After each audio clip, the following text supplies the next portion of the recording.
Hey, Jason, buddy. what's up, brother? Good to see you, man. Good to see you, man. You still got the same fence? Is this pre-hurricane or after? Oh no, this is after hurricane. After the hurricane. What do you got here? This is our baby here, the breadfruit. All right. Well, listen, man. Let's go inside. Let's talk about this stuff. All right. Sounds good.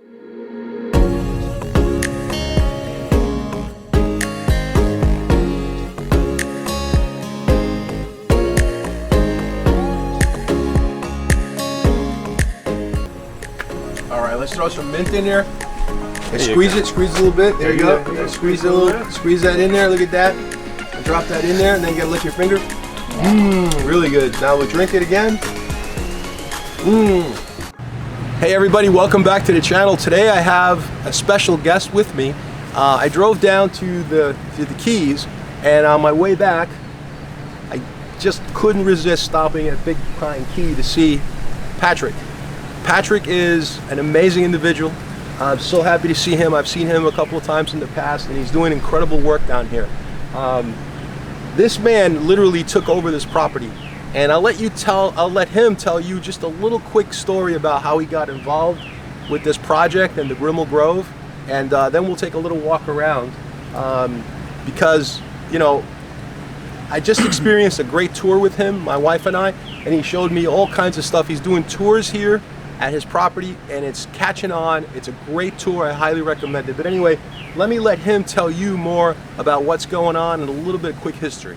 So basically, Grimal Grove, it's a tropical fruit farm that was founded by an inventor, Mr. Adolf Grimal, in the 1950s.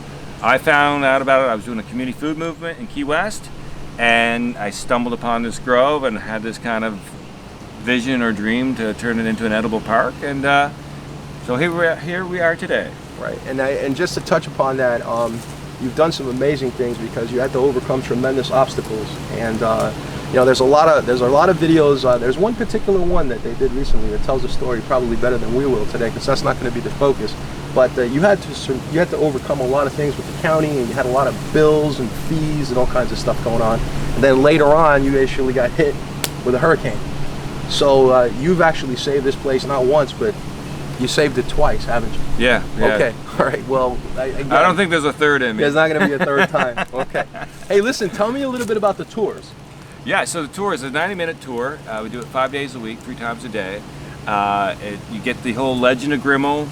You get a little botany. You pick some fruit from the trees, and then we take you into our tasting room, and we have this massive platter of tropical fruit. You're pressing sugar cane, and it's just a great experience. That sounds like a lot of fun for sure. I noticed when I came in, I saw a bunch of breadfruit trees, and when I was here in the past, I think it was like 3-4 years ago, I don't remember seeing bread. Did you have breadfruit trees in here 3-4 years ago? They're quite small, yeah. So we're the first breadfruit farm in continental United States, and so actually after Hurricane Irma, every tree that I planted prior to Irma in those 3 years died, but the breadfruit tree. They made it. The breadfruit made it, and so it inspired me to plant the first breadfruit grove in continental United States. That's amazing. Now, we know from the history of this place that we're sitting on, you know, rock, basically coral rock, and Florida Keys, what is it called? Key slate, I think is a type of rock. So you have 2 different types of rock. So the places where you planted the breadfruit are in the places that Grimal had designed for trees to go in the ground, right? They're in special Correct, places. and you know, as we walked around, we saw the concrete sticking out of the ground. Right. So he raised the elevation about 18 inches. Okay. And dynamited a lot of the cap rock and built up the concrete walls and trucked in soil. So you've taken advantage of what he did in the past. Yeah. To then plant the breadfruits and all the other fruit trees in those locations. Yes, yeah. So there's a lot of study about his layout and design, but yeah, it's a really fabulous place to plant stuff in the Florida Keys. Okay, so we got a problem with water here, right? Mm-hmm. Okay, so how do you make sure that the breadfruits get plenty of water, considering that the climate down here, you know, how often does it rain? Not that often. We get about half the rain you guys do in South Florida. Okay. And it kind of hit or miss. Probably the rainiest months are like October and November. Okay. So basically we do have cisterns. Okay. So we do have cisterns, and we do water with that. The nice thing about the breadfruit, though, actually, even though it likes about 100 inches of rain a year, it can survive off far less. So do you have to irrigate them at a certain, like, are you irrigating them regularly, like once a week, twice a week? How often do you have to irrigate them? I irrigate them a couple times a week, yes. A couple of times a week. Yeah. So this is a great area where you see a lot of his patchwork. So these are all different raised garden beds here. And so we have up to 6 feet of soil in the center of some of these, so that way the taproot could get down and get established, and then the laterals get out.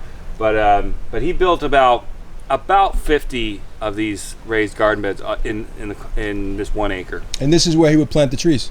Yeah, he planted everything would be in these areas. Yeah. This is like a square foot gardener for fruit trees, except much larger square footage. Yeah, it's kind of like raised garden beds on steroids. Yeah, it's pretty neat. Yeah. So and then so the water, you have a cistern and you run water from it, right? Well, we do that, but not as much as we'd like. We need to really capture more of that water and stuff like that. That's a whole different video. Story. Yeah, I got you. Yeah, but this is good. I'm glad you shared that with us. Tell me something about you're doing something with the breadfruit to make some kind of vodka. You have vodka set up? Yeah, so we partnered with the only breadfruit vodka distiller in the world, Mutiny Island Vodka. They're out of St. Croix, and we're one of the farms used for growing the breadfruit for the vodka. And then once a year we do a Grimal Grove Reserve with them, and that's 100% grown from here, which is really cool. If you got a moment for me to explain this whole breadfruit thing. Absolutely. Our goal here at Grimal Grove is to be 100% waste-free in general, but especially with the breadfruit right now. Right. And so you get a lot of breadfruit drops, and I'll show you that. And when the breadfruit drops, just like mangoes, you get those drops. Right. Well, there's not much you can do with it, so we've started pickling those. So pickled breadfruit? Pickled breadfruit, yeah. We're the only ones doing that in the world, I believe, right now. So we have a 2-year shelf life. Is it sweet? What does it taste like? No, it's kind of a spicy. We do a garlic dill and then a garlic dill with jalapeno. You want to try some? Yeah, we'll try some of those pickled breadfruit. Yeah, and we also have the vodka too, in case you want to try a little vodka. I came from the Keys and I end up here drinking vodka. All right, so this tree here actually is the original breadfruit that I planted. Chris Rollins from the Fruit and Spice Park, former director, gave me this tree in 2014. And when Hurricane Irma hit in 2017, every tree we planted died. Some of the Grimal originals made it because they were massive and had a massive root system. But every tree we planted basically died, except for this breadfruit tree. Wait, they died because the hurricane knocked them down? Well, no, we also had about 3 feet of saltwater intrusion from the sea. So we had saltwater come over. We had 180 mile an hour wind gusts. So that's a pretty big, pretty stressful for most trees. And all of our trees were young. So this breadfruit tree, it snapped in half, around 7 feet tall, right up there. You can see that. That's Jason. where it broke. Yeah, it broke right up there. And every branch was ripped off it, and it looked like it was dead. And in 18 months, it was fruiting. Wow. So based on that resiliency, kind of inspired my own resiliency, and I decided to plant the first breadfruit tree. So is this a named variety? This is a Malafala. Okay, this is a Malafala. So, and this is technically a little baby Malafala. This here is a Jamaican yellow, which is the tree next to us. So does this get as big as this? This one? No. This is more of a softball size. Softball size. Okay. Yeah, but this is very salt tolerant. So the Malafala is a really good coastal variety.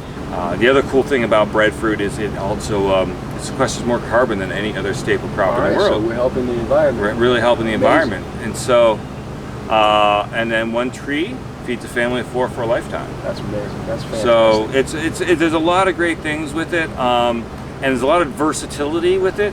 One thing is you got to use it quickly. Like you got to, or you got to process. You got to figure out what to do with it. So productivity, right? So how much does one tree produce per year, for example? Is there an amount? Is it a once a year? Is it twice a year crop? Is it around? It kind of fruits about 3 times a year. So you had 3 crops a year. Yeah, but really, the summer crop's your major crop. Okay. We even in the Keys, I think we're a little too dry, and it gets a little too cool and windy.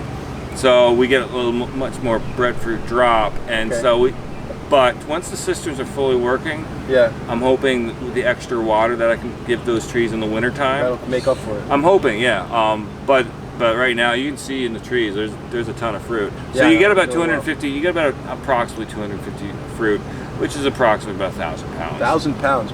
So you are on the edge here of potentially getting a lot of people interested in growing this down here in the Keys. And that's the goal. I mean, Yeah. that's the goal. And also, University of Florida last year started doing research on our breadfruit farm. Right. And what they were looking at was how to prolong the longevity in the post-harvest stage. Right, that's always the issue, right? So we have the potential here for a whole new industry and give people in our area of the Keys, this area, and further south, not too much north, right? Well, it's because of global warming. It is doing better. You couldn't grow it 20 years ago in Miami. You couldn't. No. But now people are having some success, especially the closer you are to the water. Right. The more Yeah, inland. it creates that microclimate. Yeah. That's good. But it's still, commercially speaking, it's still pretty tough. But who knows? Maybe in the next 10 years that might change. And you know, as humans, we always have to adapt. We have to adapt. So breadfruit might be that future food, source. So. That's kind of good. All right, well that's good. Let's go check out the pickles, the pickled breadfruit, and some of the vodka. Yeah. Right. We're gonna go to the bar. Yeah, we're going to the bar. Let's go. You trying to kill me, brother? This is that's a lot of vodka here. Celebrate. All right, what is Happy anniversary. Thank you. Today, actually, I'm out here in the Keys, and I think I mentioned it earlier. It's my 40th anniversary, and my wife is here behind the camera, and she's a little shy, so she won't come on the video, but maybe we'll sneak her in later.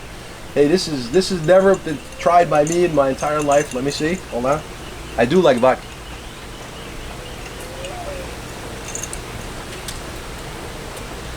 You know what? This is smooth. It is. It's very, very smooth. I think you would like it. I really think you would like it. I'm not talking to the audience. I'm talking to my wife who's behind the camera. No, but really, Patrick, this is really amazing, you know?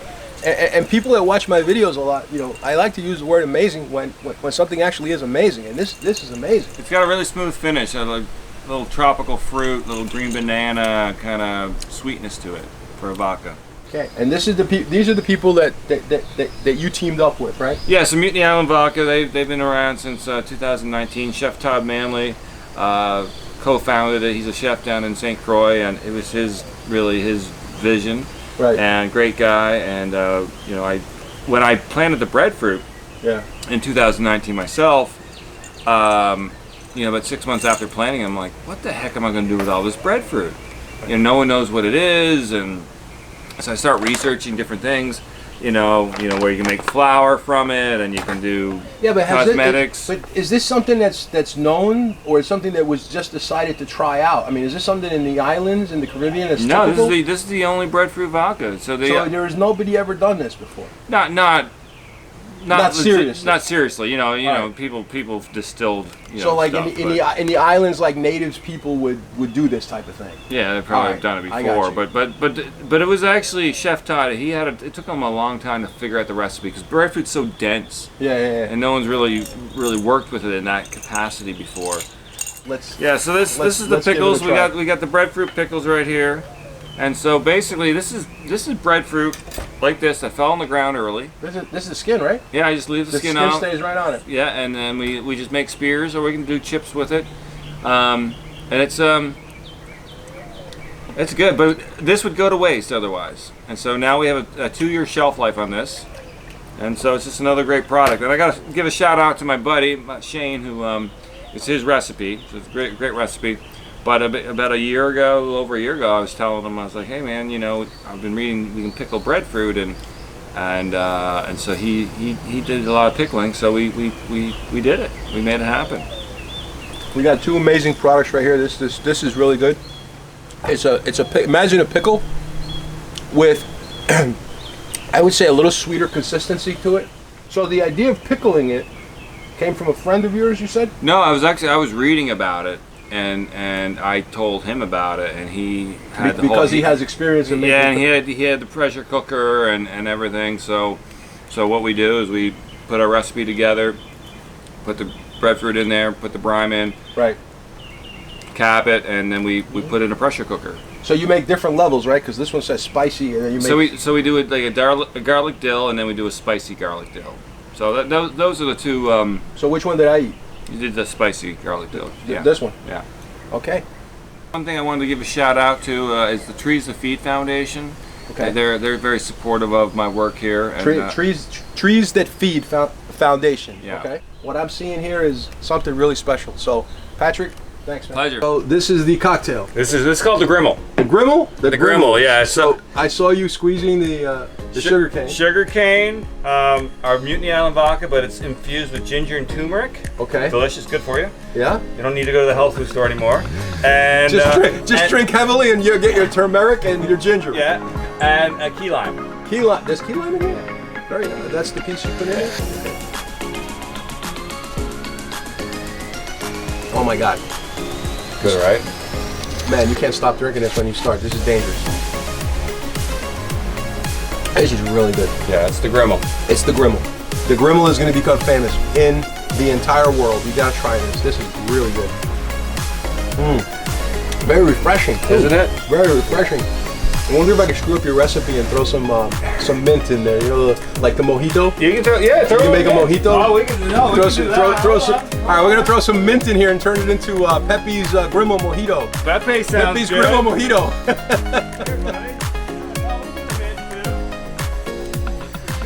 Good to see you. Take care. Have a good one.